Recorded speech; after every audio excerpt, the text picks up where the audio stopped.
எல்லாருக்கும் வணக்கம். இன்றைக்கி நம்ம வந்திருக்க இடம் ஸ்ரீ லக்ஷ்மி நரசிம்ம சுவாமி டெம்பிள் தான் வந்திருக்கோம். இது போகிற வழியில் ஒரு பெருமாள் கோயில் ஒன்று இருக்குது. அது கரெக்டான பேர் தெரியல, பட் க்ளோஸாக இருந்தது நம்ம போகும்போது. அதனால் இப்போ நம்ம ஸ்ட்ரெயிட்டாக லக்ஷ்மி நரசிம்ம சுவாமி கோயிலுக்கே இப்போ போயிடலாம். இந்த கோயிலை பற்றி சொல்லணும்னா செய்யாறுலேருந்து ஒரு 20 கிலோமீட்டர் பக்கத்தில் அமைஞ்சிருக்கு. இங்கே என்ன விசேஷன்றது நம்ம அப்படியே அப்படியே பேசிகிட்டே போகலாம். இந்த கோயில் கரெக்டாக எங்கே அமைஞ்சிருக்கு அப்படி பார்த்திங்கன்னா ஆவணியாபுரம். ஆவணியாபுரம்னா ஆவணி நாராயணபுரம் தான் ஒரு காலகட்டத்துக்கு அப்புறம் ஆவணியாபுரம் சொல்லிட்டு மாறி இருக்குது.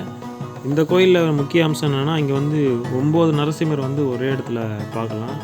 நவ நரசிம்மர் கோயில் கூட இதை சொல்லுவாங்க. இந்த கோயிலை இப்போ நம்ம கோயில் சேர்ந்தாச்சு. சரி, இப்போ நம்ம கோயில் மேலே போக ஆரம்பிக்கலாம். மொத்தமே பார்த்திங்கன்னா இந்த கோயிலில் இருக்க படிகளே 200 படிகள் தான். அதனால் ரொம்ப கஷ்டப்பட்டுலாம் நீ ஏறணும்னு அவசியம் இல்லை. வயசானவங்களாக இருந்தால் கூட சீக்கிரமாக இந்த கோயிலுக்கு ஏறிடலாம்.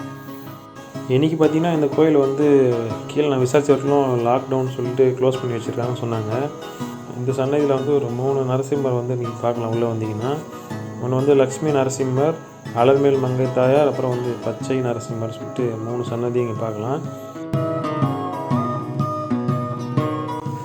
அங்கேருந்து ஒரு 100 படி தான் நம்ம மேலே பார்த்திங்கன்னா இந்த பாறையை பாருங்களேன், நரசிம்மர் வடிவத்திலே இருக்கும் பார்க்குறதுக்கு. அதிசயமாக இருந்தது பார்க்குறதுக்கே. இன்றைக்கி எங்களுக்கு இந்த கோயிலில் தரிசனம் கிடைக்கிறதுக்கு வாய்ப்பு இல்லாமல் போச்சு. கொஞ்சம் வருத்தமாக தான் இருந்தது. பட் நாங்கள் கோயிலுக்கு பார்த்ததே ஒரு பெரிய சந்தோஷமாக இருந்தது. சனிக்கிழமை நைட்டு தான் இந்த கோயில் விசேஷமாக இருக்குமா. அப்போ வந்தீங்கன்னா அவங்க நரசிம்மரே உங்களுக்கு அருள் தருவார்ன்ற மாதிரி ஒரு ஐதீகம் இருக்குது இந்த கோயிலில். அகோபிலம் மாதிரியே இங்கேயும் பார்த்திங்கன்னா 5 நரசிம்மர் ஒரே வரிசையில் இருப்பாங்க போல். அதனால தான் இது தட்சிண அகோபிலம் சொல்லிட்டு சொல்கிறாங்க. இந்த இடத்த உண்மையாக ஒரு பழம்பெரும் கோயில் தாங்க இந்த கோயில். ஆவணியாபுரம் வந்தீங்கன்னா மறக்காமல் இந்த கோயில் பாருங்கள். ஏன்னா ஒரு பழம்பெரும் கோயில் இது. இந்த வீடியோ கண்டிப்பாக உங்களுக்கு பிடிச்சிக்கணும்னு நினைக்கிறேன். இது கூட நாங்கள் இப்போ ட்ரோன் ஷாட்டை கொஞ்சம் எடுத்துருக்கோம். இப்போ நீங்கள் பார்த்து என்ஜாய் பண்ணுங்கள். நன்றி, வணக்கம்.